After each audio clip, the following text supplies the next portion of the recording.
पुण्यातील अल्पवयीन मुलीची सुटका, एएचटीयू कक्षाची धडक कारवाई, आरोपी अटकेत.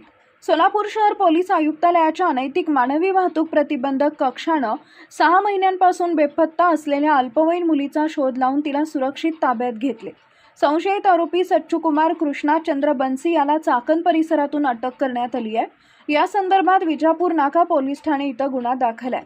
आरोपीनं मुलीला आमिष दाखवून पळवून नेल्याचा आरोप आहे.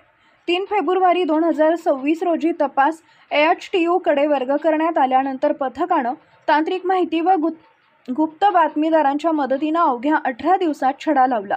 21 फेब्रुवारी 2026 रोजी आंबेठाण रोड, बिरवडी, चाकण, पुणे इथं छापा टाकून आरोपी व मुलीला ताब्यात घेण्यात आले.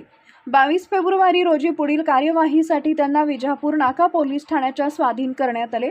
कारवाईत सहभागी अधिकारी व कर्मचारी.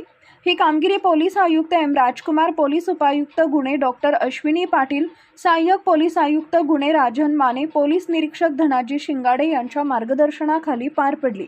पथकात पोलीस उपनिरीक्षक अश्विनी काळे, पोलीस हवालदार अलका शहापुरे, पोलीस हवालदार महादेव बंडगर, पोलीस नाईक अब्दुल सत्तार पटेल, चालक पोलीस शिपाई दादा गोरे, सायबर पोलीस ठाण्याचे पोलीस हवालदार गायकवाड, पोलीस हवालदार मच्छिंद्र राठोड यांचा समावेश होता.